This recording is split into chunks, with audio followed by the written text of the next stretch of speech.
Good afternoon, everybody, and welcome to the second of our continuing series on enemy of the state ? Remember that you can get more information on enemy of the state series of our Maskani YouTube channel. Now, I would like us to take 30 seconds or at least a minute or a moment of silence for the victims and the Kenyans that were lost their lives during the Westgate saga. 1 minute.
Thank you, everybody.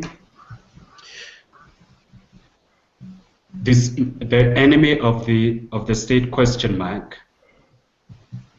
Series is done by Maskani Taifa, an initiative that looks at creating conversation on issues that affect ourselves as Kenyans, demystifying on what is happening, when it's happening, where it's happening, why it's happening, and providing a space for all of us to be able to reflect as Kenyans on the issues that affect us.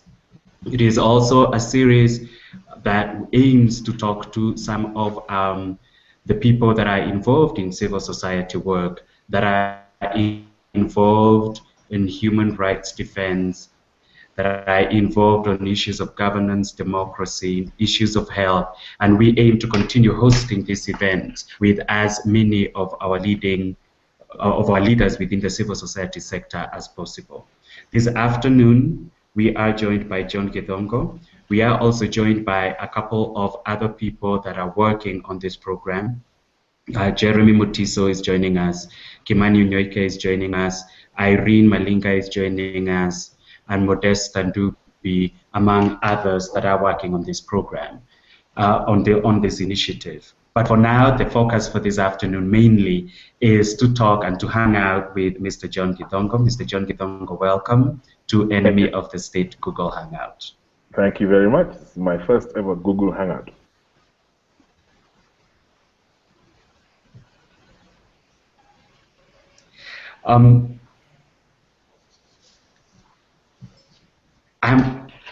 I am very happy to hear that even with your experience, there are some things that you still haven't experienced yet. So welcome, and we will walk through with you on this. But maybe as we learn that you're learning new things, maybe we can learn a little bit more about who is John Githongo.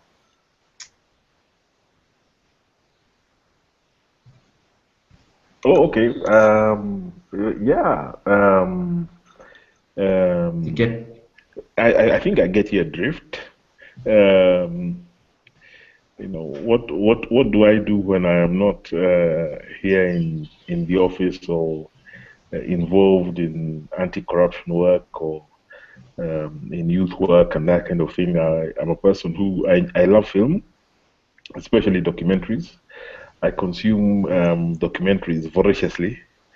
I love history. So I read a lot in terms of history, biographies in particular, African history, European history, Asian history. It doesn't matter. I consume it.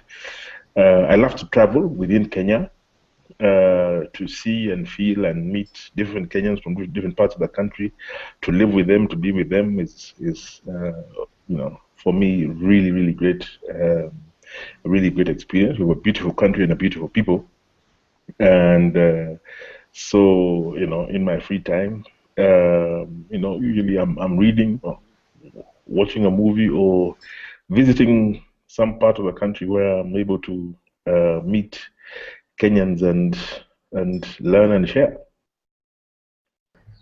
Okay, my question is, you have an exceptionally glowing CV, and I want to hear from the horse's mouth. So would you kindly briefly highlight your professional background in Kenya and also abroad? Thank you.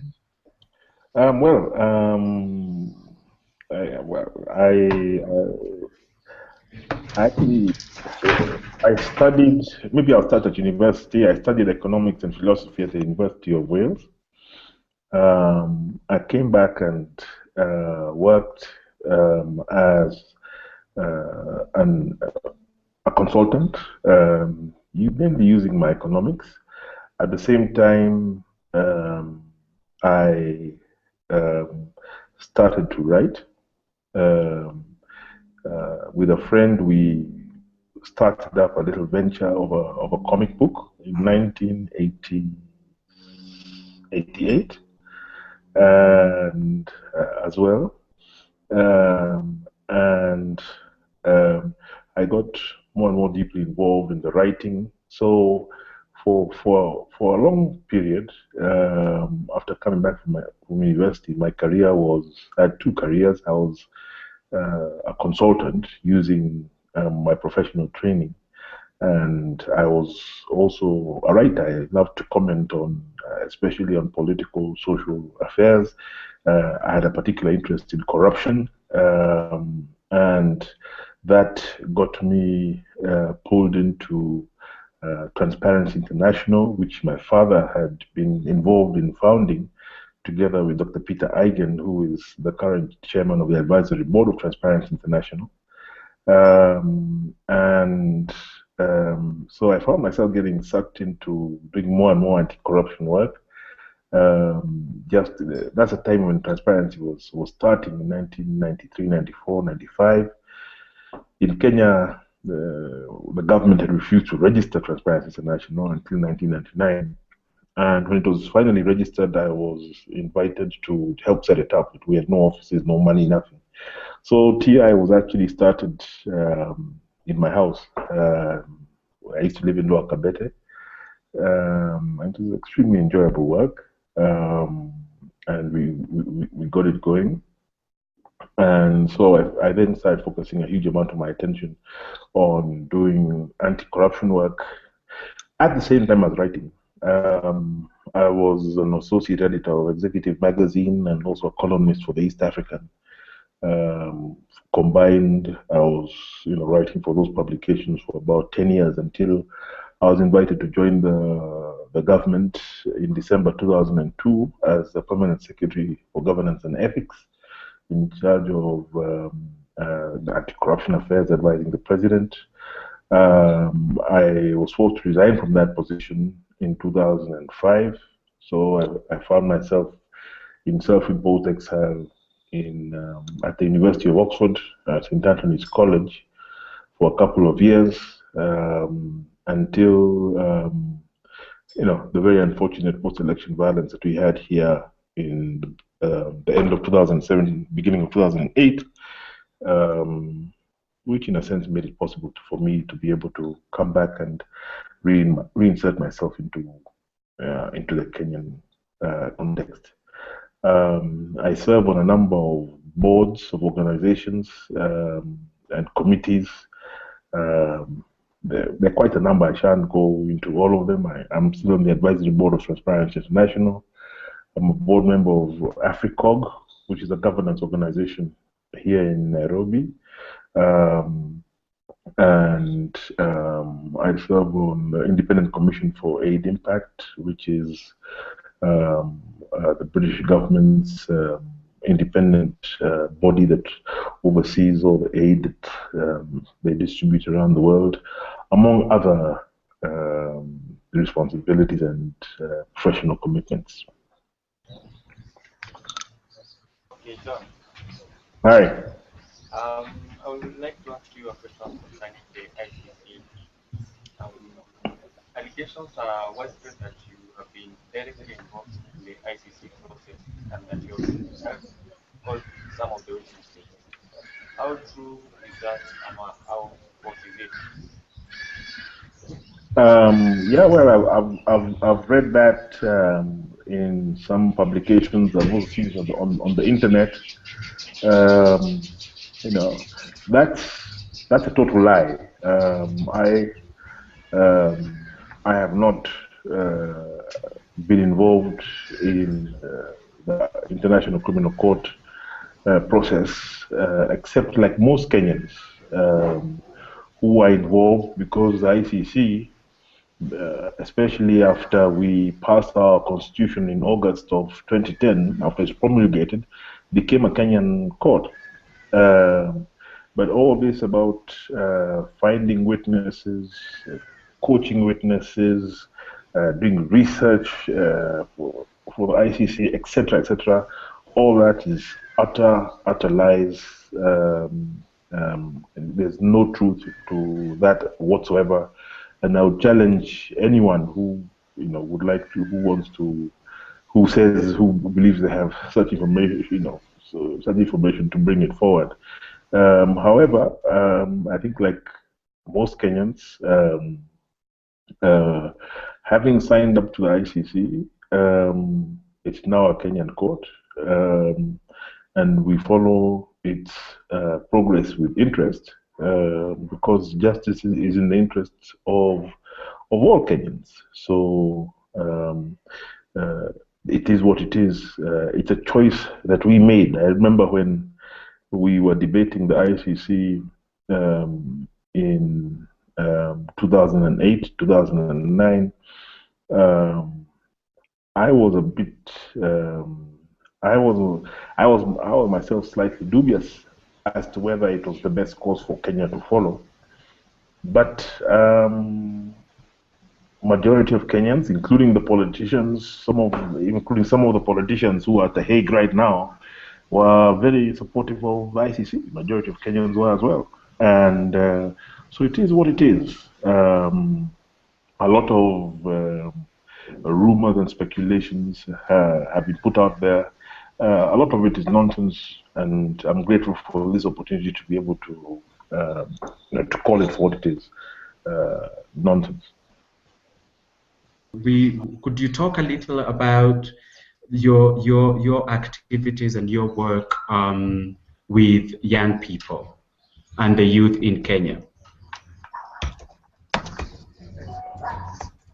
Thanks. I mean, for me, one of the most interesting things about the 2007-2008 post-election violence, one of the most powerful lessons for me was the extent to which it was worth 1 million youth empowerment workshops. In that, it seems for maybe about a week, certain parts of the country were taken over by young people at roadblocks during the time when the violence was at its worst, which was an extremely unfortunate time in our history. That got me very interested in getting engaged in youth empowerment work, but for me, my real interest is in working with youth who are already themselves engaged in improving their own situations and the situations of those around them, and seeing the extent to which we can engage with them to scale up their activities, to support their activities, but people who don't need us, so that we don't have a donor dependent relationship. And so we have a devolved model of engaging with youth. So we have partners all over the country that we continue to engage with. We're involved in a range of activities. Some are have little libraries. Some are doing peace-related work, which, especially in areas that were very heavily affected by the post-election violence of 2007, 2008, plus a whole range of other activities. And for me, it's always a privilege to be able to engage with youth at that level on their terms, not on our or any other person's terms.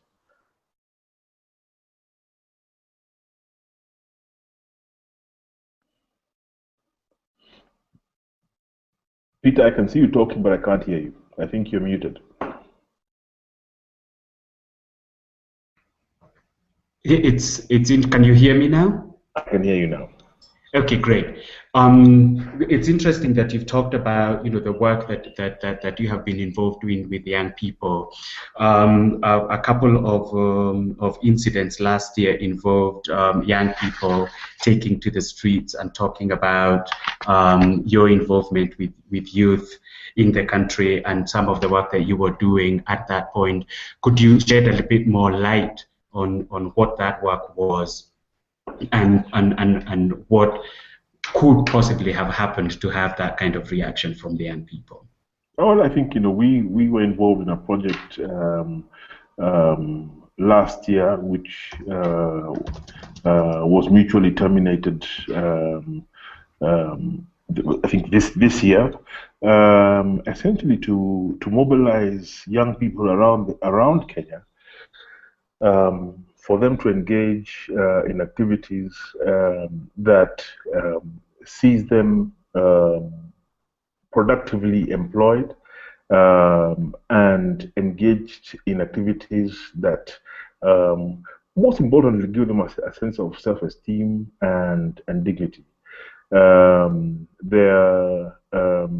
My involvement in this was taken by what I would describe as, maybe some of my political detractors as being an attempt to foment a revolution in Kenya by mobilizing youth.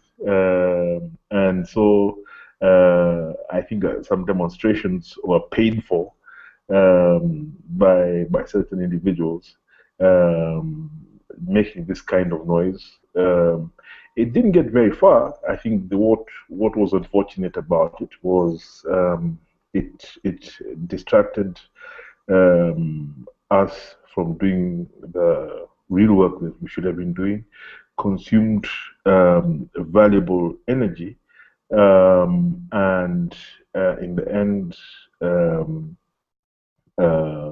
in some instances, created a model of mobilization in certain areas that was just the very kind that we don't believe in. Our motto here is Misisi, which means it is us. We are the one, we own the problem as Kenyans, and we are the answer at the end of the day. And there's no answer that is going to come to Kenya from outside Kenya, or from any other party. The answers lie within us, and that is not necessarily a model that is believed by everyone. And there are still those who believe that development is something which is delivered externally. I think that Africa, Kenya, and a lot of Africa, like Asia, has moved away from that, or is moving away from that extremely quickly. More people have been lifted out of poverty in the last 50 years than at any other time in human history.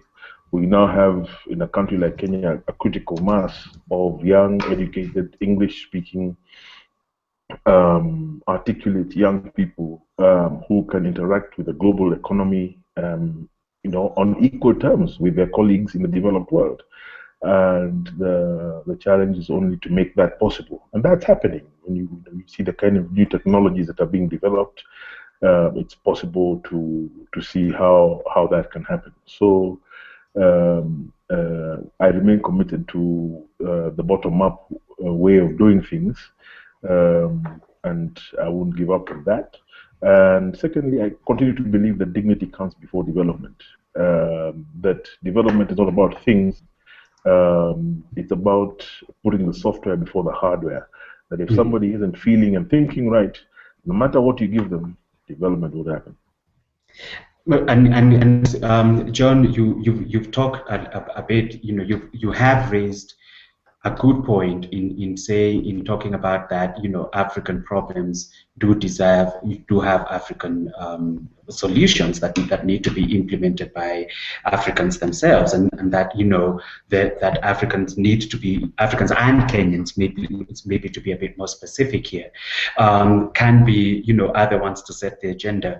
Could you talk a little about, especially given your journalistic background, to what extent that our media specifically and the role of the media, and how you see the role of the media as a watchdog for the interests of the people. Could you talk a little about how that is happening and how media is evolving as a tool for social justice? I think you know, if one looks at our recent history, the most important changes that have taken place in our society, particularly after the end of the Cold War, took place because there was a grand correlation between the media, you know, what is now derided as civil societies, you know, in some by some people, the churches and the opposition. Those four groups came together and pushed some of the changes that allowed us to enjoy the freedoms that we enjoy today. The media has always been at the forefront of progressive, democratic change in our society. I would like to argue that in terms of mainstream media, and by mainstream media I mean television and, you know, and the newspapers. First of all, the coalition that I described collapsed in 2007. Because that was a very polarizing election. People took sides, newspapers took sides. So you find that in certain parts of the country, people are more inclined to read one paper than another because of political inclinations.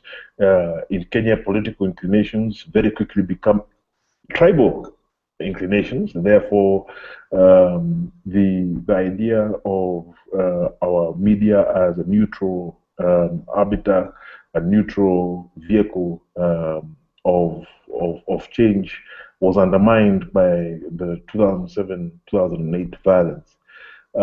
There is a sense in which it was further undermined by the 2013 elections, because between 2008 and 2013, we saw something quite unique happen in Kenya, which is a convergence between political and economic, political interests and economic interests vis-a-vis the media. In other words, if you look at the ownership of our media across the board, of the large media, then one can ask questions about their independence. This is not a Kenyan trend only. It's something that is happening across the world. We've seen in the West with Mr. Murdoch and his papers. So this convergence between the politics and the commercial side of things changes papers.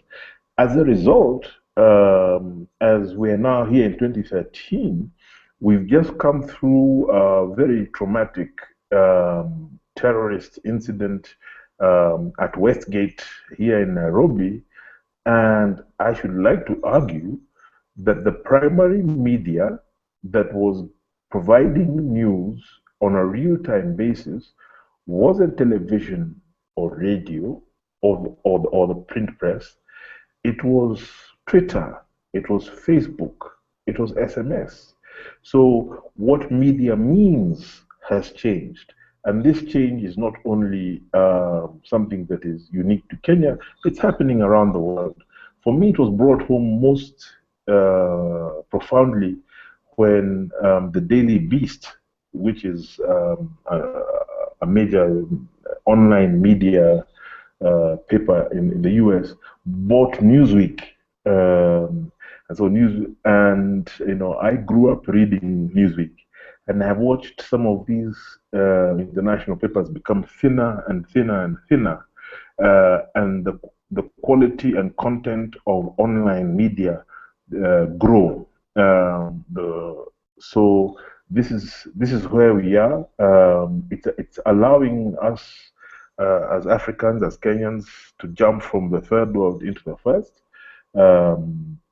So it presents a great opportunity, and also comes with its few challenges in that this online media is much more difficult to moderate and ensure that the truth is being told in an impartial manner. Excellent. Thank you, John, for that response. And yes, there is the social media and as it has emerged now as a source of information, and an inability to censor that, to regulate that continues. We probably have to look at how that is going to go. But maybe if we go back a little, and a different methodology of passing information was rumors. And I know that Kim has a question regarding rumors surrounding you and some of the activities that you're involved in. Kimani, you have a question for John Githongo?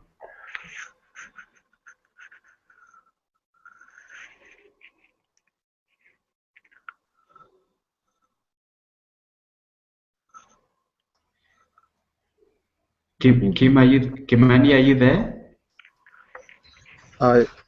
Yes, I'm here. Can you hear me? Can you hear me? Yes. Hi, Kim. Yes, I can, Kim. Hi. Okay. I have two quick questions. Yep. Can you hear me? Yes, I can. I have two quick questions about the media setting the agenda and being a watchdog for the people. Is it, in your opinion, do you think that the media is changing from being a watchdog to a lapdog for the government? As well, I'd like you to tell us more about your stint as a journalist and whether that background contributed to you becoming a civil rights advocate. Thanks. First, I'll start the second question first. First of all, I was never a journalist. I was never trained as a journalist. Writing was a hobby. I would say I was an editorialist, and I started writing editorials, commentaries, opinions in the late 80s, early 1990s. And it came, I think some of you might not have been born at that time, or were still in school. But there was a time in the early 1990s where all of a sudden opinions and editorials and op-eds became as interesting and sometimes even more interesting than the real hard news. And that was a big shift.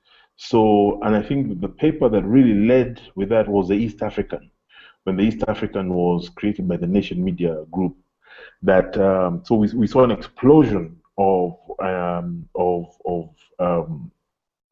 this trend of getting people who are experts in different fields to give opinions, lawyers on the law, because we talk about constitutional change. Kenya was going through major changes, and so newspapers were looking for different experts to comment on different things. And so I came into media as an editorialist, just as a person who wrote opinions, not as a journalist. I've never been trained as a journalist, and I wouldn't pretend to belong to that respected fraternity.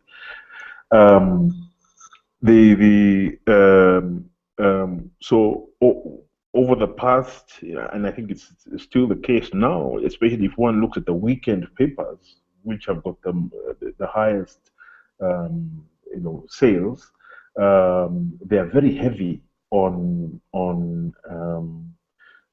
opinions, and you find people who buy papers simply because of they won't read so and so's opinion, or whether they like that person or not. In fact, sometimes people like to read an opinion of somebody who they disagree with very strongly. There's a saying: it's better to be taken seriously than than to be liked. And we also saw at the same time a very important transition. The most powerful editorialists and opinion writers, in my opinion, in Kenya today, and this is a transformation that took place, especially after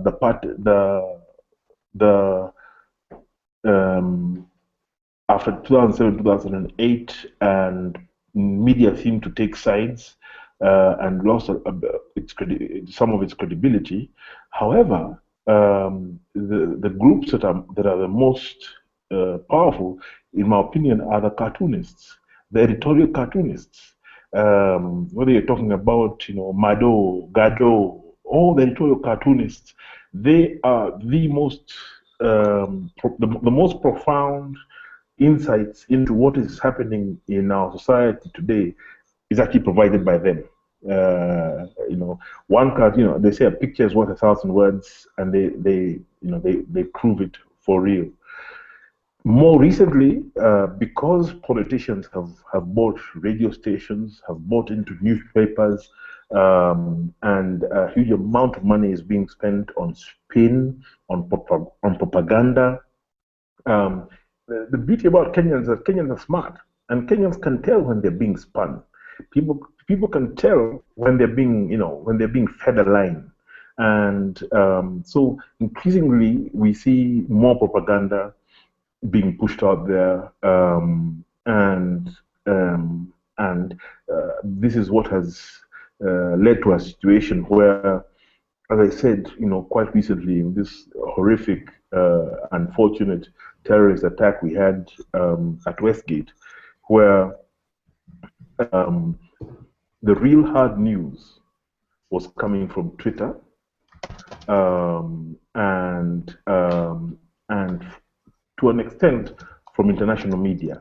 That forces us to ask some very difficult questions about ourselves and our own media. John, there's actually a question from one of the people that are listening and watching this Hangout. This question is coming from Rachel Eshiwani, and her question is that people are asking why rights activists have not come out to say anything about Westgate. What are your views on this criticism? Rachel, you have a very good point. First of all, I think we all have, let me speak for myself. I have very, very strong opinions about what happened in Westgate. I have very strong opinions about what happened, how it happened, how things could have been done, what went wrong. I have very strong opinions on it. But I think that one is moved by the fact that so many Kenyans and non-Kenyans, guests and innocent people died. And so there's a sense in which, we're in a period of mourning as a nation. The president has declared 3 days of mourning. And therefore people have been reticent, including myself. I have very many questions, very many opinions that I would like to express about Westgate, but I've held back. Why? Because people have lost their loved ones and they're mourning, and I'd like to respect their loss and not jump in with opinions too soon. However, today I started asking myself, and I'm going to ask this question more publicly: what happened to the hostages? That was a 4-day. For 4 days, we had terrorists holding up Kenya police and the Kenya army, and so where are the hostages? Where are the hostages? Because there were people in there. So that I find painful, and I think that's a question that needs to be answered. And some of the opinions, some of the answers that we have been getting from different arms of government have contradicted each other. And I think Kenyans will not be satisfied until we get answers to those questions, because innocent human beings, innocent Kenyans and visitors to Kenya lost their lives there. And for starters, we need to know what happened. You know, did anyone come out alive? We were told the operation was a success. Where are the hostages? Are they all dead? How did they die? So the reason we haven't pushed those questions hard is just out of respect of the fact that people are mourning, and so one is sensitive to that fact that, you know, and there are many families, and some of whom I know who you know, are attending funerals even as we speak. So one respects this period of mourning. Thank you, John, for that question. We will continue to pick questions as they come in from our own from our audience, even as we continue with some much more of the questions that we had online that we had within the team. I would, you know, sorry, Peter, to interrupt you. I would, you know, I would encourage you. Thank you for holding this Google Hangout. I think we should have you should plan a Google Hangout at some point to discuss Westgate, and let's try and get some of the people who were there to come and tell us what it was. You know, what they saw, what they felt, what they heard. Because right now, I think people are quite confused. I personally am quite confused as to what happened, how it happened, what was that fire, how many terrorists were there. I'm a bit confused. Excellent. Thank you, John. I'm sure that our very able technical team will be able to put that together, and we are actually working on a piece to look at you know, what happened or what did not happen, and be able to make that a constant conversation for us within our within Maskani and some of the issues that we are dealing with as a nation. Right now, we do have Irene Mutile, who has a question. I think it's a question, and it's a bit of what we have been discussing. It has to do with your previous activities Okay. working for the government. Irene, do you have a question for John? Yes, I do. Go ahead, please. Okay, you went into exile just before revelations of the Anglo-leasing scandal, and was it because you feared for your life? And if there were any direct threats, are you in a position to disclose their sources?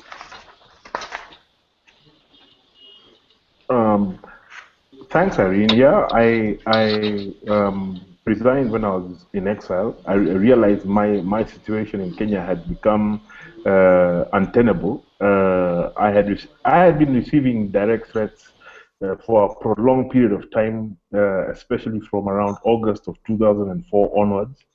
By the end of 2004, it had become clear to me that my time was coming to an end.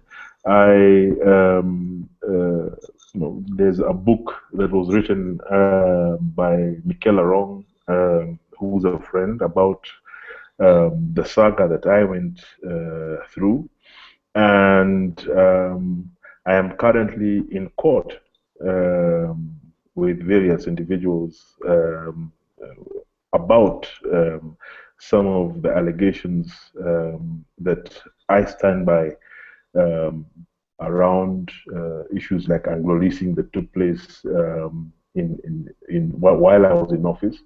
4 hours has happened. So I'm not keen right now to be to go into court or to talk about what's already in court all over again. But the warnings and threats came from people who are extremely close to me in government, not outside government, but within government. And I took them seriously enough to take the action that I did.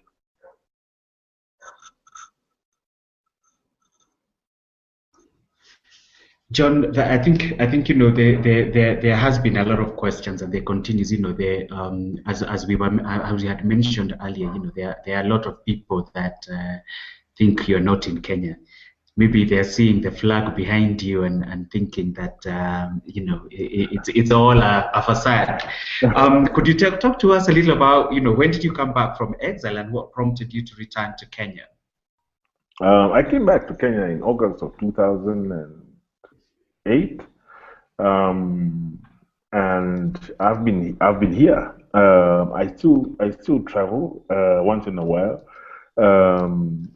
because I have commitments. One attends workshops. I serve on boards outside the country, so I have those commitments that I must fulfill. But you know, I'm based here in Kenya, not based in any other country. And you know, the people who like to sometimes spread the rumor that I am outside the country. I came back. That is totally untrue. And I've been here for some time. Some people stop me and say, you know, tell me that I'm not saying enough, and I say, you know, how much is enough? You know, I write, I speak, but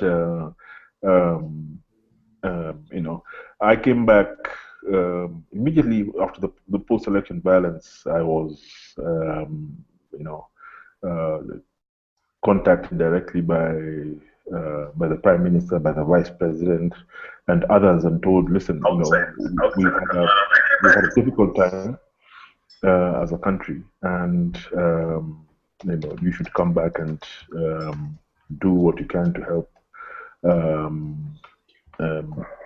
building your country. Thank you, John.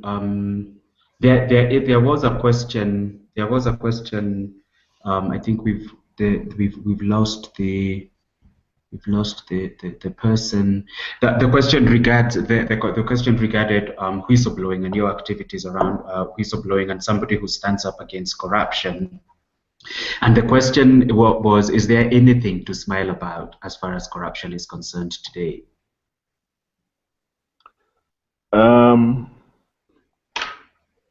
That's a difficult question because in 2003, ordinary Kenyans were arresting policemen and chiefs and sub-chiefs who asked them for bribes. That is not happening anymore.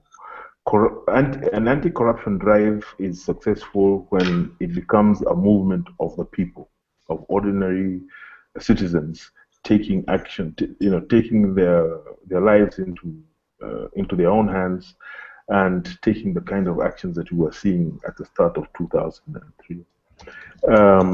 That's not happening anymore, and one finds a kind of exhaustion. Indeed, a situation where it's almost as if, you know, corruption has been legalized. That, you know, the rule is don't get caught. You know, everything is yote yawezekana so long as you don't get caught, which is deeply unfortunate. And we pay the price ultimately in terms of the public goods that we suffer. I look at the carnage on our roads. If you look at the number of people who die on our roads, it's, you know, one would think we have a small war going on. If one were to look at the really unnecessary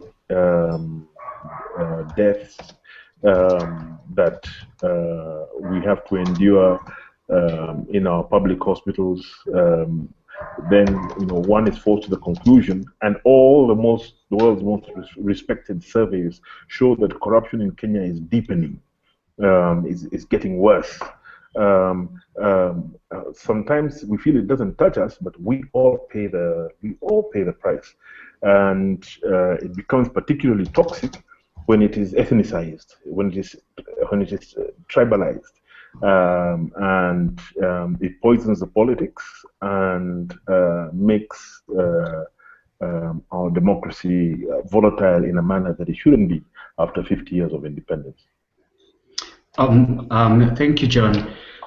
It's interesting to know that, and I think that what you're also pointing to is that corruption continues to cost the country. I think if I could ask is to what extent has this fight against corruption and the activities that you have been involved in, to what extent has that cost you? What has that cost you at a personal level? Your involvement and your fight against corruption? Well, there's a saying that corruption fights back, which is something I remember saying during a World Bank conference that was held in Nairobi in 2003.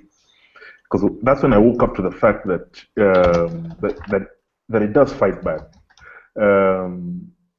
One going into exile is not something which one does voluntarily. It's not a comfortable, happy existence. Being away from one's family, being in a foreign country, that is difficult. So that's a price that one pays. Secondly, for me, I always weigh that against some of my friends, who are in the same, who've been involved in the same sector. I remember, being telephoned one night when I was in exile by the head of the Nigerian Economic Financial Crimes Commission, Nuhu Ribadu, and they had just shot at his car. It was 3 o'clock in the morning. So he was in exile briefly. And then, very sadly, last week, one of the top anti-corruption officials I think it was in Zambia, got shot. So it comes with the territory, and it's something that one, is forced to, acknowledge and live and live with.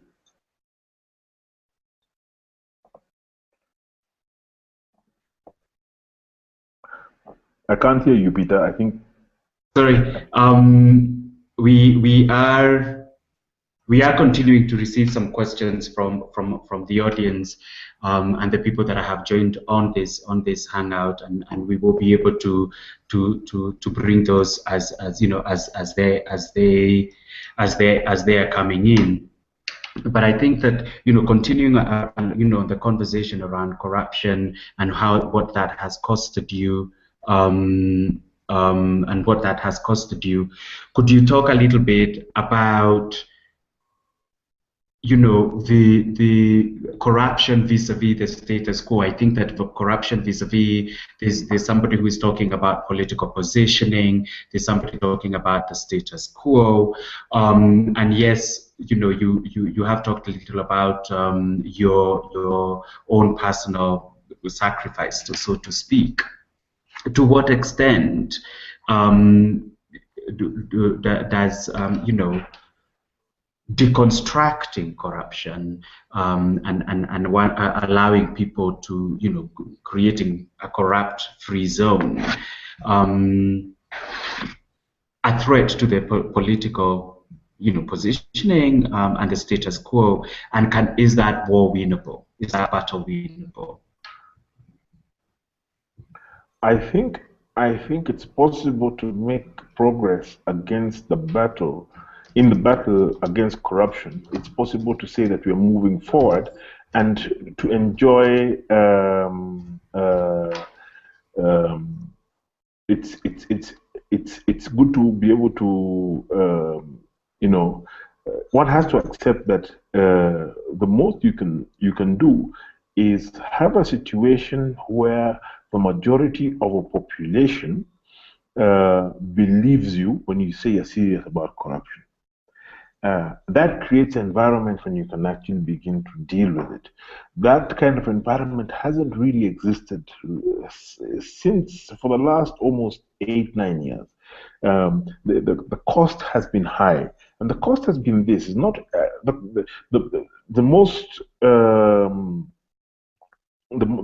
the highest cost of corruption is not in money, and it's not in shillings and cents. It's in the inequalities that are fueled by corruption, and how these are then justified by political elites who use ethnic tribal mobilization to justify their corrupt activities. So you'll find somebody being defended simply because he comes from my tribe, even though what they're doing is so blatantly against the law and is corruption under our Economic Crimes Act and the Public Office Ethics Act, etc. So it undermines the rule of law and our politics, and makes our politics volatile in a way that is unhealthy. Kenya is on the verge of an economic takeoff, and yet one can feel this continuing volatility that's there in our society, that comes out of the elections we had in 2007, 2008, the ICC process, the 2013 elections, that there's this simmering kind of volatility that is the cause of a constant disquiet, which is expressed at the amongst the poorest people in our society, is expressed by when I've traveled around the country, one feels and sees the growing lack of security, the growing insecurity in large parts of the country, the delegitimization of national government, which I find sad, especially when people are, we are all excited about devolution, but devolution should not mean the breakup of Kenya.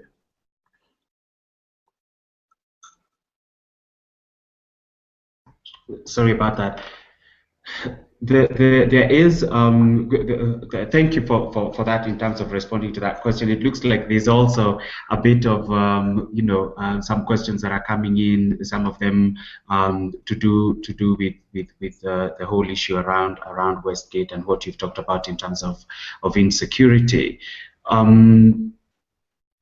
But just to sort of get out of the questions around corruption and how corruption has costed you, you had mentioned that you have, there has been court cases against you around this.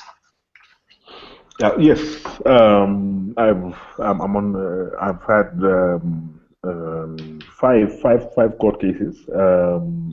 I've dealt with 4. I'm on the 5th one now. Let me not go into many details vis-a-vis matters that are ongoing, but I found myself sued not only in Kenya but also when I was in the UK. Thank you, John, and it's good to know that. It's good to know that. One of the questions from our listeners, people that are following this, is it has to do with Westgate, and the question has to do with Westgate, and purports that there hasn't been good information regarding Westgate. Yeah. And the question is actually asking, is it possible that the Westgate attacks are going to deepen the division that exists politically within the country, as different conspiracy theories are being spanned regarding the attack? What is your take on that? I think that the most unfortunate thing about the Westgate events has been the loss of lives of innocent Kenyans and other people from other nationalities. That's the bottom line. It's sad. It's wrong that the terrorists attack us in the way that we saw.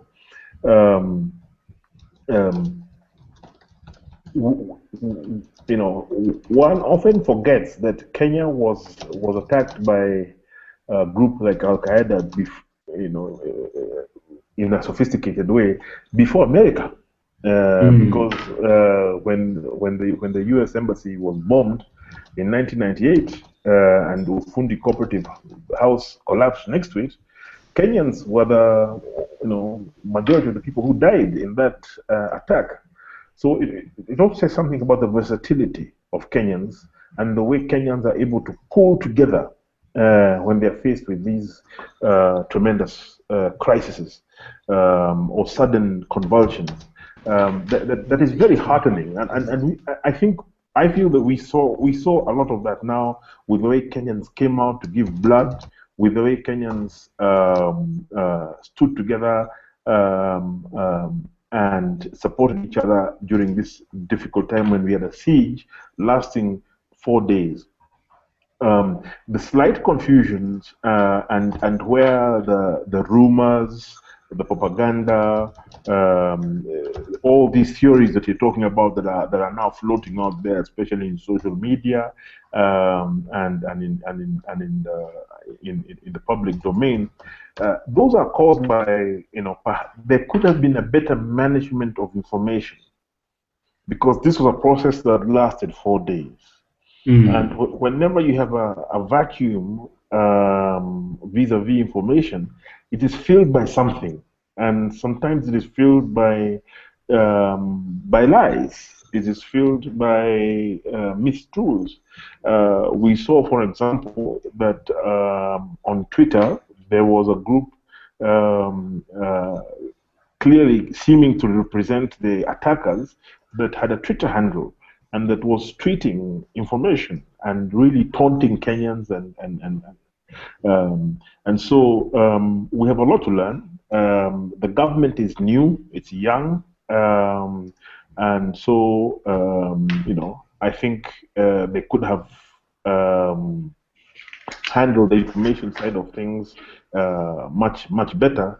But also, it's not many countries that are, not many new governments that are faced with a crisis of this scale, hitting them across the face so soon, where you have a hostage crisis in one of the biggest, one of the most major malls in the country, lasting 4 days, by what seem to have been extremely determined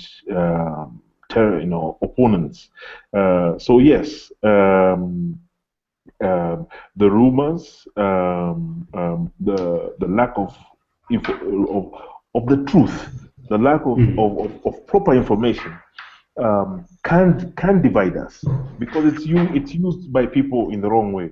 That's why, as I said, the question which I started asking openly, which I started asking myself from the beginning, but I only started asking publicly today, was what happened to the hostages? We want to know that. How many of them died? How many of them survived? How many of our soldiers, our policemen, how many of them died or survived? How did they die? What happened? I think people want to know what happened. And when that information is not provided, then the rumor mongers, the propagandists fill that space with information that divides us along political lines, tribal lines, and that's very unhealthy. Thank you, John. And yes, the propagandists and those other people will continue to do that. But coming back to John, John the man, and now we know that you're back in Kenya and you've been here for a while. Could you maybe talk a little about what other activities are you involved in, other than fighting corruption, social justice? What other activities is John Githongo involved in? Oh, it's a bit of a long, a bit of a long list. I continue to do a bit of advisory work in terms of anti-corruption. I like keeping my finger on the anti-corruption in the anti-corruption pie, as it were, because I think it's an important issue, especially after the global financial crisis of 2008. It has made corruption a much more important issue than it was before. With the discovery of oil and other minerals in Kenya, it's going to become a huge issue here. It'll either divide us or unite us. We've got to make sure that it unites us. Kenyans have what it takes to make it happen properly. We are also very much involved as an organization in using a multiplicity of platforms in I call it working around the issue of the software of our nation. The software being our sense of nationhood as Kenyans.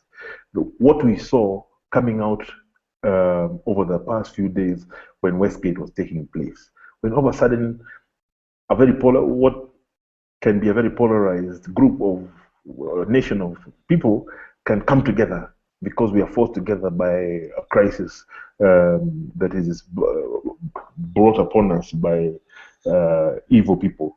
That is, it's something I was saying that it underneath it all, we can be very corrupt, we can be very tribalist, but we saw the real us comes out when something like Westgate happens, and that makes us proud. Makes me proud, and a lot of the work that we're doing on radio, on social media, and all the other platforms that we're continuing to develop is aimed at cultivating this, consolidating this sense of nationhood. So we're also very interested in the issue of devolution, which is important. It takes power to the grassroots, to the people. But we also have to be cognizant of the fact that as we do that, we're not devolving corruption, and that we're not creating a situation where power is being pulled to the periphery in a manner that weakens what Kenya means and is. Oh, thank you, John. As you talk about, what Kenya needs and means, and your activities clearly, maybe we were expecting to hear that you joke or enjoy cooking or something like that, and maybe that's going to come as we go along. We do have a couple of our members of our audience that have joined us. We've got Charles Wango, who is online. We do have Daniel Wawero, whose question you have been able to respond to, Liz Washuka, Nathan Wangusi, and if anybody does have a question for John, kindly let us know. You can share that on the group chat on the side. There is a Google Hangout, if you look on the side, a Q&A app that you can actually download very quickly onto your chat, and we can send that question in, or just signal to us that you've got a question through the person who is managing the technical side, of this. So Alice, Charles, Daniel, Nathan, if anybody has a question, please let us know. There is a question that has come through though on our Facebook page, with some people that are watching you online, John, and I guess it links with some of the work that you've spoken about in terms of what is going on into the future and what you're going to be doing. And the question is from Victor Amadala. And his question is, Mr. Githongo, we have seen those who speak against poor leadership and governance in the country named or just disappear. Are you ready to pay the ultimate price for this? I have read the question verbatim. Well, I know it's a difficult question, but it's part of the questions you're getting from our audience. It's a reasonable question. I would like to answer the question by saying, hopefully, it should not come to that. But yes, we have seen people disappear. We have seen people maimed. I, always say that I feel in a privileged position because I know people whose friends and colleagues are no longer around. And we've seen a trend since 2007 of dealing with quote unquote people who are seen as dissidents in extrajudicial ways.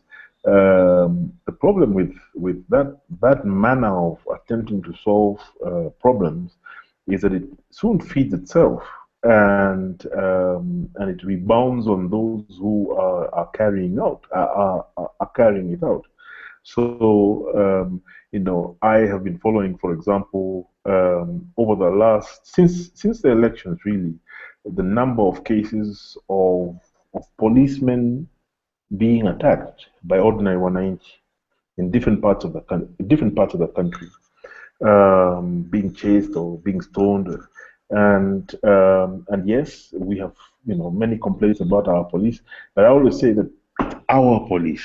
It's ours. It's all these institutions that we complain about are ours, and so it bothers me when I see some of those kind of things happening, and they force me to think that we need to work a lot harder to ensure that the credibility and functionality of these and legitimacy of these institutions is restored, so that they can serve us as they're supposed to. We have a massive security sector reform project that has been part of the whole post-election violence agenda, and that's one side that we've been a bit slow on. On the judicial reform side, we've not done badly. On the constitutional reform side, we've not done badly. We've passed the new constitution. We've promulgated it. It's got its challenges. It's back and forth. But on the security side, we've been a bit slow. We're suffering we're suffering as a result. So there's a need to speed that up. Thank you very much, John. We are coming towards the end of this hangout, and I do want to give an opportunity to members of our audience that have been able to join us: Liz, Washuka, Nathan, Daniel, Charles, and others that are online to join us. If you've got a question for John, this would be a good time to ask. Liz, do you have a question for John, maybe? You're just hanging out. Thank you for being part of this. We do appreciate you. Nathan Wangusi, any questions you might have for John? Nathan, can you hear me? We cannot hear you. You might have to check your microphone to make sure that it's not muted. Might be muted. Can you hear me now? Oh yes, we can hear you now. Oh, okay. I'm interested to find out why there's such a slow rate of slow adoption of technology in the corruption space. I worked quite a while with trying to start up an initiative to use technology, so an online crowdsourcing platform. I just wanted to find out what your thoughts are as to how we can improve the acceptance of that in especially in Kenya. I have been impressed by. I'm sure you probably know about this better than me, but this I paid a bribe initiative, and that's here and also in India and a number of other countries. And like you, I think that the use of technology, Kenyans have shown themselves to be, it's a beauty in terms of innovation and technology. Kenyans are in the first world, and yes, we should be using technology more to fight corruption, particularly in procurement. And I would actually throw that question back to yourselves for you to give us the tools that we can use for fighting corruption in this sector. I was, for example, the other day, driving in a part of the country where somebody mentioned the figure which had been spent to build the road there. Now, I was outraged when I heard that figure. I said, I'm sure somebody can develop some app that can, measure roads, a road's quality in some way, and say that, per kilometer, this is what this should cost. And therefore, this is the excess that has been spent, because clearly, even just by seeing the state of that road, we had spent too much on it, where just one heavy rain washes it away. Clearly, somebody didn't do their job correctly. I think that in terms of since between 1993 and 2003, the global fight against corruption was about advocacy. It was about moralizing, saying corruption is a bad thing. And in the end, we all accepted it's a bad thing. By the end, the United Nations even passed a convention, the United Nations Convention Against Corruption. And since 2003, I would say we've been looking at, okay, how do we engage this issue sector by sector? And I think that there's a tremendous role for technology there, especially some of the crowdsourcing initiatives that we have seen, to be able to crack this issue in a manner that makes a difference. I would like to think, there's nothing that I feel very empowered when I don't have such a good phone, but when somebody is overtaking me on the wrong side of the road, and I'm able to photograph them using my phone, and I'm able to tweet it. Just the act of tweeting that makes me feel better. Now, it doesn't necessarily reduce the rate of people undercutting each other like that. But I'm beginning to see media picking it up a lot more robustly. So I think that really some of the answers have to come from people like yourselves, to people like me, and I'm happy to take this forward to groups like Transparency International and others who are involved in the fight against corruption, because they're asking these questions of, the phase of advocacy and moralizing has ended. We now have to deal with corruption in very real terms. What are the tools available to us? And the questions are being asked. We're only at the start of beginning to explore the technologies that can be used.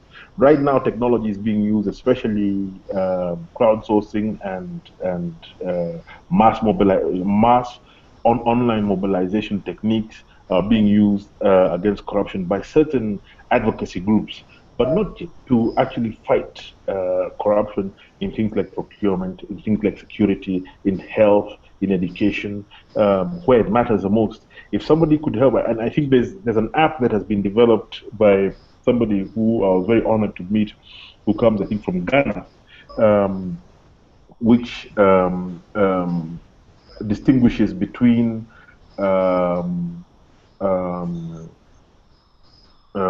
fake drugs and real drugs.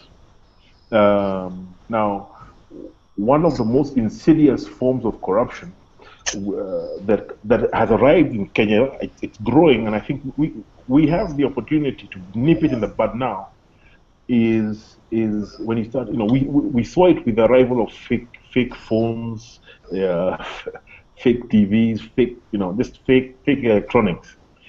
We now have fake drugs, and as the cost of living goes up, that increases. The fake drugs start at the low end with headache medicine, etc. Then you go up into medicine that is meant for diabetes, then antibiotics. Then you're in a very dangerous situation. I think that technology is already being used in West Africa to deal with fake drugs and corruption surrounding in that sector. It's a matter of importing some of those technologies here in Kenya. But I think that we have the skills in Kenya to develop similar technologies for other sectors where we're having problems. If we allow, for example, John, I might have to cut you short on okay. that one. Okay. So sorry about that, because we are running a little bit out of time, and there's a couple people who have some questions for you. Okay. So I'm gonna ask Elvis, who had a question for you to ask your question, to ask his question now. Nathaniel, Nathan Wangusi, we will be able to continue some of these conversations, and if there are areas that you think we can, there would be opportunities to discuss further, we can actually organize a Maskani with John to delve into that further. I do thank you very much for joining us this afternoon. For now, Elvis, you have a question for John? Yes, please, Peter. Can you hear me? Yes, we can hear you. Go ahead with your question. Oh, okay. Good evening, all, and John. Yeah. Now, the question that I wanted to ask is that what do you think is the position of the Shangi and NSIS generally after the post-Westgate saga? What his position should be?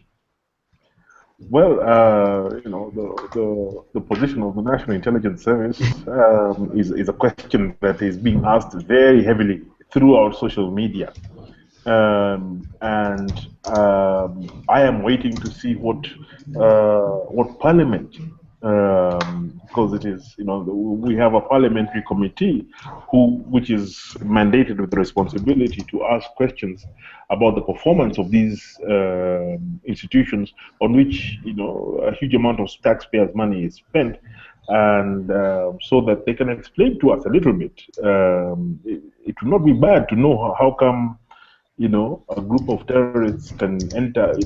We knew that Westgate was a target over a year ago. You know, Westgate Village Market, etc. We knew. I mean, it was no big secret. That a group of terrorists can hold it for 4 days requires answers not only from people like NIS, but also the police and others. And I hope that, I know for a fact it's an issue that has been picked up by Parliament already, from what I saw in the media yesterday or the day before. And I know that it's been picked up very, very strongly by social media. But there are definitely questions that need to be answered there. Okay. Thank you very much, John. Liz Washuka, you have a question for John? We are coming towards the end, but we will allow a couple more questions before we close. Liz, over to you. Yes, I have a question for Githongo. Going by what we saw on social media since Saturday when this thing happened at Westgate, it's very evident that quite a lot of Kenyans on Twitter had more intel than the government itself. Mm. With that in mind, if you were to be asked to advise the government, and especially with regards to the, you know, like the communication government, what would you tell them? Would it be a good for some of these guys into the intelligence division of the government, or what should really be done? Because it seems like most guys really did have more info than the government itself. Very good question, Liz. Yeah, Liz. I mean, you know, it's a question. The question you've asked is a question that has been troubling me since Saturday. That I was finally able to use, what do they call it? They call it a Twitter deck, and I was very pleased to be able to use that technology, because I was astounded, you know, by the speed and quality of the information that was coming. Now, one has, when one talks about social media, one has to accept that together with the high quality information about what's happening, because I was seeing tweets from people who were inside Westgate. Yes. Hostages, you know, And that was very, very touching. So that was very, very, very powerful. And government was still, government was still analog. Kenya has gone digital. However, the president, deputy president, and in the Jubilee manifesto, they've said they go, it's a digital government. I think that what they call it, the migration from analog to digital has not yet happened completely, and nothing. And Westgate showed us that. In that, I didn't have to read any newspaper. I didn't have to make any calls. I was just sitting there in front of my Twitter deck, just and the information was coming in. It's an important and a painful lesson, and one that government has to be able to bring in the right people to be able to harvest the information. But I think more importantly, the role of government in that kind of situation is to keep us informed in a manner that keeps us calm. Because when you have hostages in a place like Westgate, let's face it, all of us are maybe at the most 5 stages removed from knowing somebody who was there. I know several people who are. Everybody knows somebody who was affected directly, if not directly, indirectly. Everyone knows somebody who was touched by it. And the job of government at that kind of time is to convince the population in a credible manner that, hey guys, we're on top of the situation. It is not a good situation. Bad stuff happens, but we're on top of it. And I think the thing which is bothering Kenyans right now, and that's why I think you're asking this question, and I'm seeing this question also online a lot, is that people didn't feel reassured. Because the number of times we were told we are on top of it, then a bomb goes off. We are on top of it, then a fire starts. That's slightly embarrassing. Now, we haven't wanted to say it because we respect those who have passed away, those who have been injured, those who are burying their loved ones, even as we speak. And we haven't wanted, as Kenyans, this brought us together. But I think the time for hard questions is now, because it is terrible for us.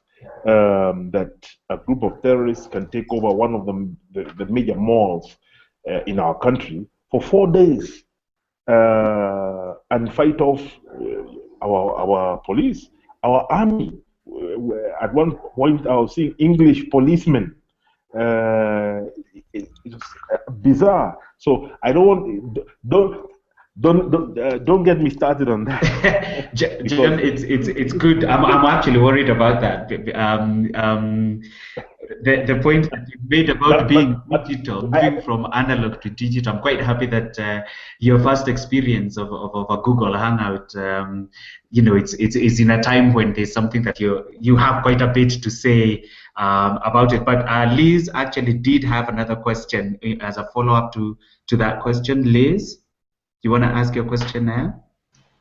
Yes, thanks for giving me another opportunity. Mr. Githongo, in relation to what I asked you about the government, including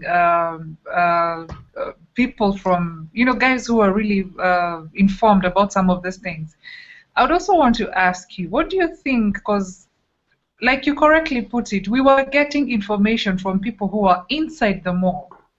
And yet, what the government was telling us and is still telling us is not.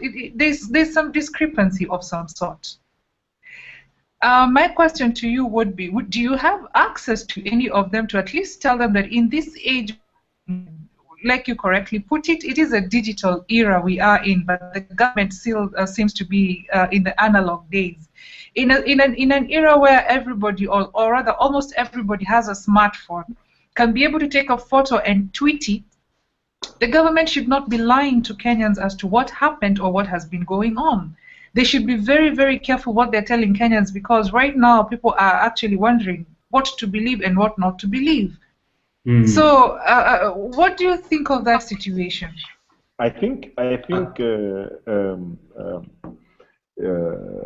Washuka, I think those who are interested in this issue in the government are listening to us even now, even as we're having this conversation.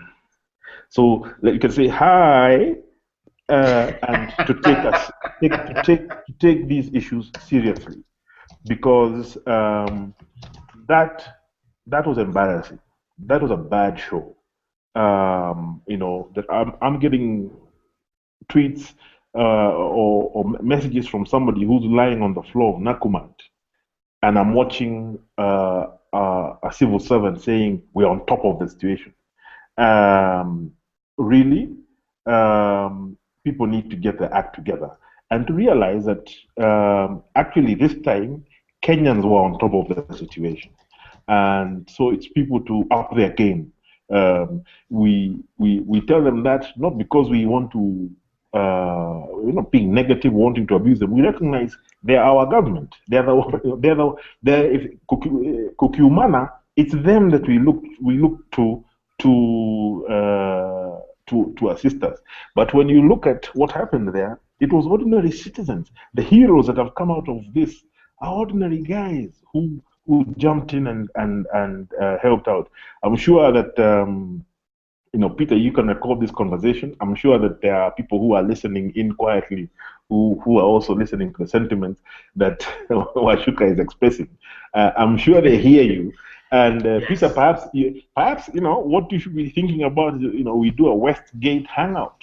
We are on top of that. There's a team already that is looking at how we can actually all hang out and actually talk about what has happened and what did not happen, and we will be able to push that out. Of course, people will be able to get more information about when that hangout is going to be via our Facebook page and following our Twitter handle, which is at Maskani 2254. There is sorry, John? And then we can get some people who are doing some counseling right now in town.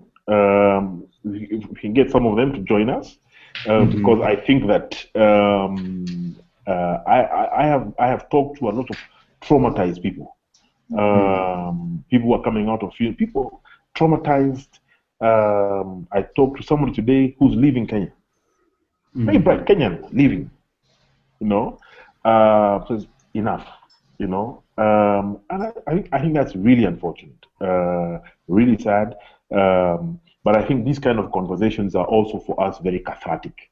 But Washuka, I think those who need to hear are hearing you.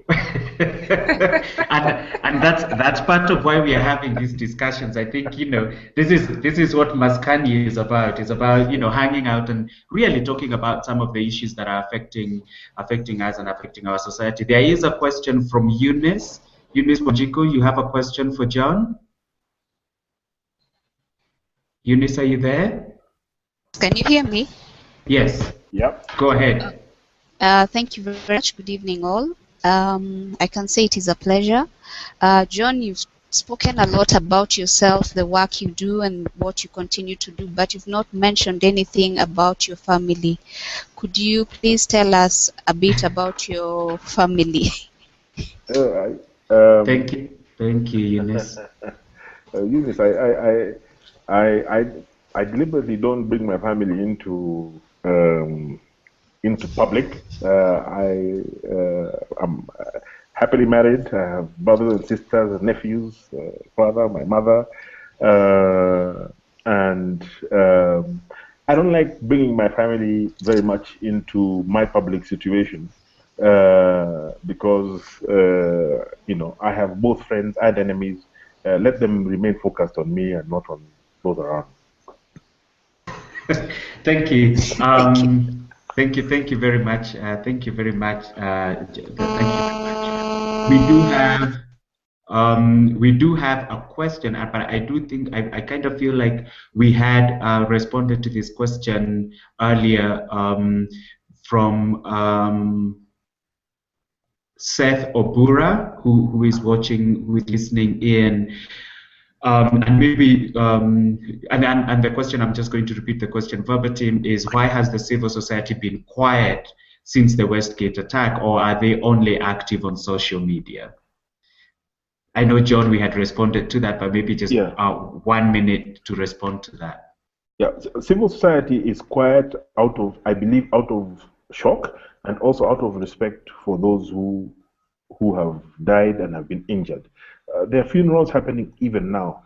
I saw a list of how many questions asked by a colleague yesterday. He had a list of, tens of questions that you would like to ask government and different departments about what went wrong. But there's a feeling that we came together as Kenyans during this difficult time. Let's not ruin that moment, especially at the time when people are mourning. But I think that the questions are beginning to start now. So, watch this space. This is just starting. I think what walinyamaza to let people grieve, mourn, and get over the shock, so that it doesn't seem as if we're just jumping in there to make noise.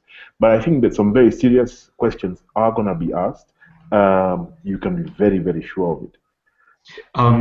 Thank you, John. We do have somebody who has joined us, Rahman Mkuu. You do have a question for John. Welcome to the Hangout this afternoon. Thank you for joining us. You do have a question for John? Your microphone is on mute, Rahma.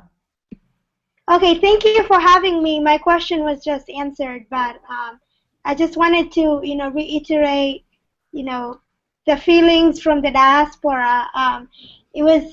I met with Ambassador Josephine Odiambo yesterday, and we sat there and we prayed, and is there anything other than sending money and encouraging people to donate blood? Is there any other ideas of how young people in the diaspora can get involved in this issue? Thank you very much, Rahma. John? I think what we should do, Peter.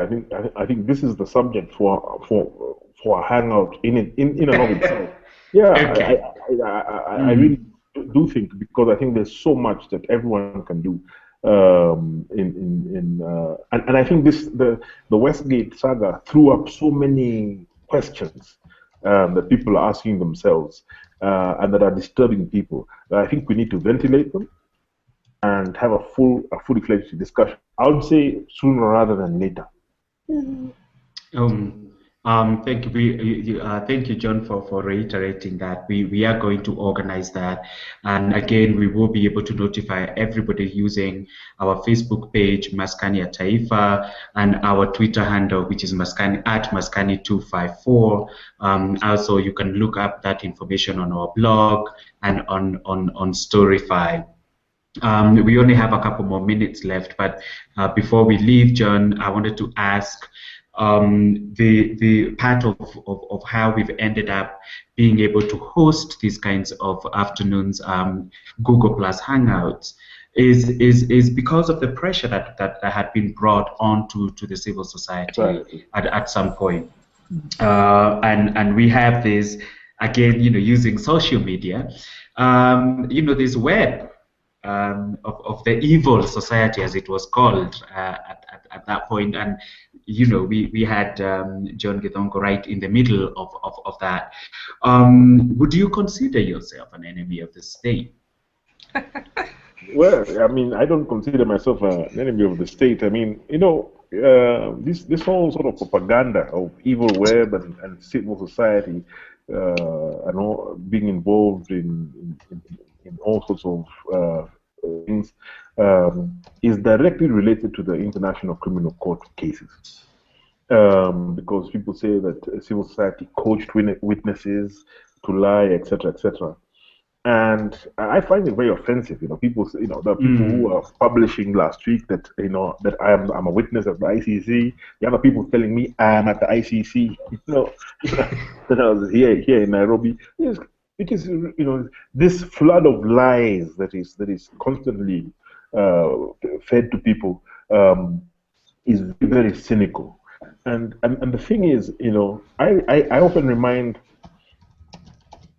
colleagues who raise this issue with me. I tell them, in 2008, 2009, 2010, when I was traveling around the country, after I came back from exile, I asked people, "Are you sure you want to go to the ICC?"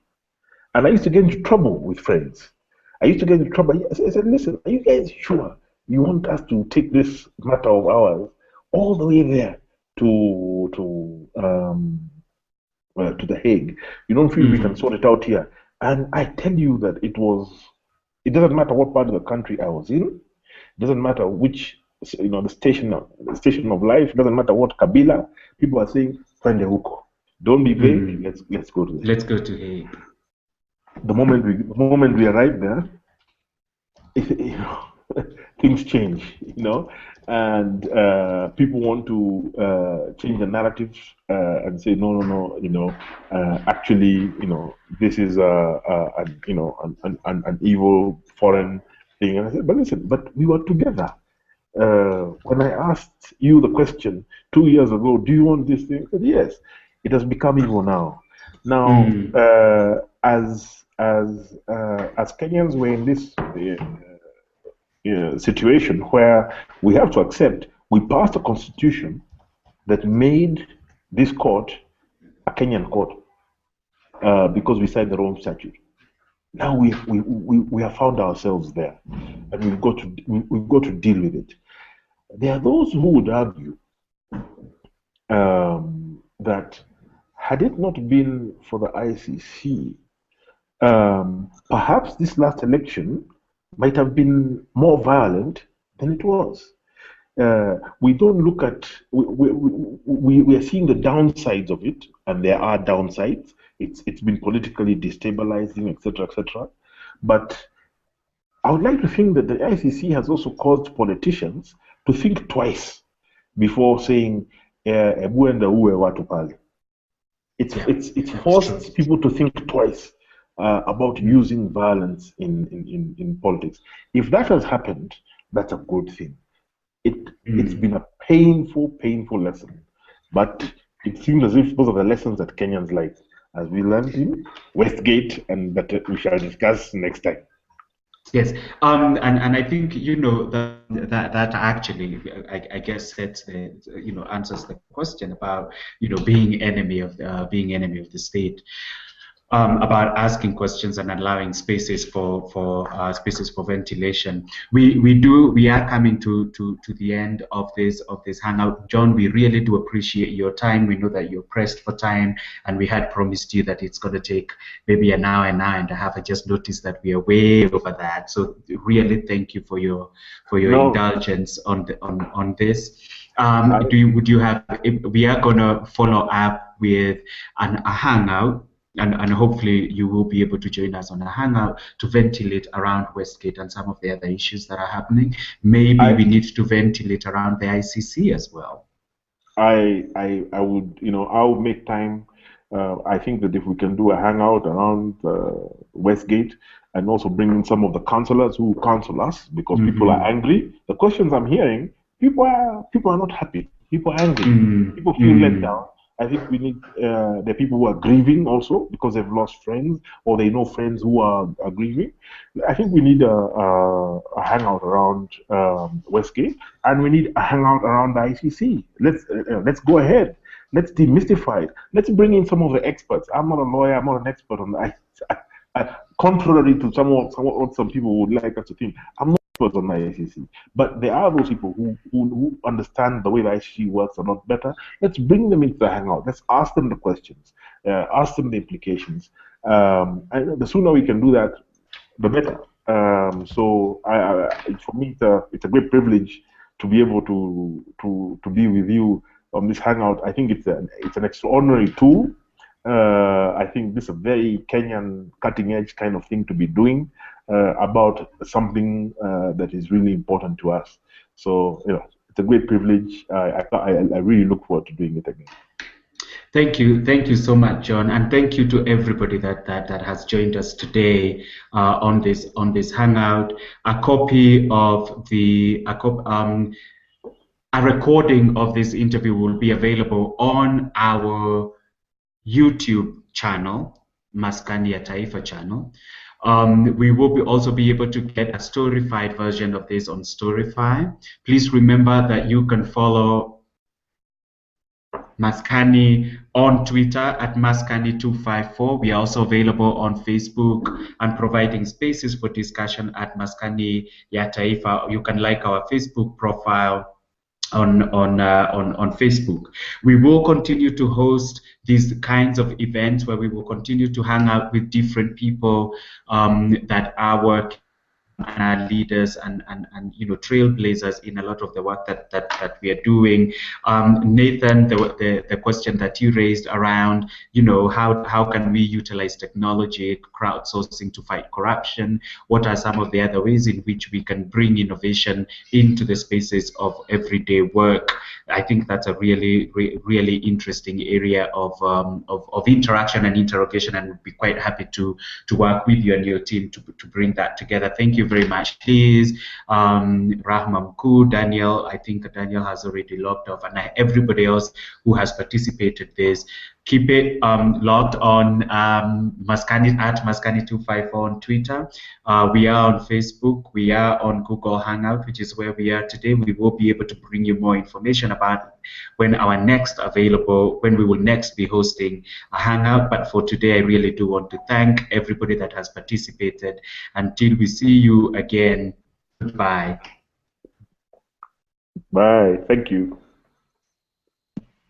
Thank you. Take care, guys. Thank you. Thank you.